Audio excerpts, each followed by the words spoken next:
pernah menemukan postingan apa entah komentar gitu. Jadi isinya begini: pondok pesantren adalah bisnis yang menjanjikan.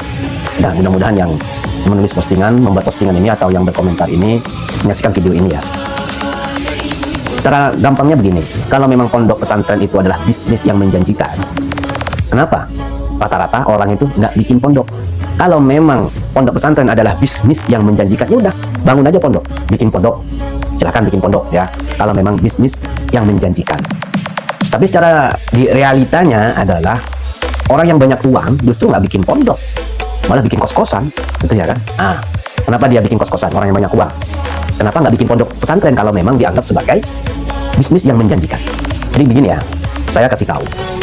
Cerita pondok pesantren yang sudah lama berdiri, ya itu rata-rata sama. Pondok pesantren yang ada di Lirboyo, pondok pesantren yang ada di Sidogiri, pondok pesantren yang ada di Madura, yang terkenal itu ya Tapetah gitu ya. Jadi begini.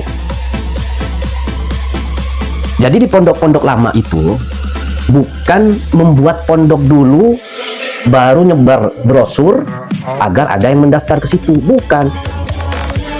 Harus paham ini ya, harus paham. Tetapi pondok-pondok lama itu, pondok pesantren lama itu rata-rata begini.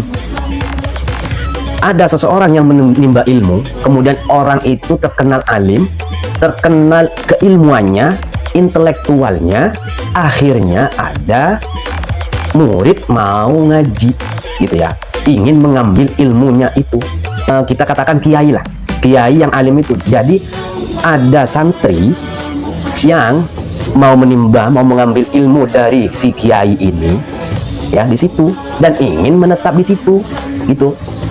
Kemudian seiring dengan berjalannya waktu, bertambahlah berdatangan murid-muridnya, sehingga membutuhkan tempat tinggal.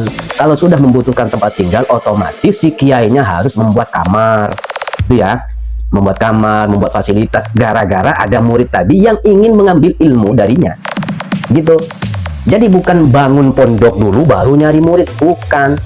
Tetapi sebaliknya, muridnya datang dulu, berhubung membutuhkan tempat tinggal, membutuhkan fasilitas, baru kiai membangun kamar, membangun musola lebih besar.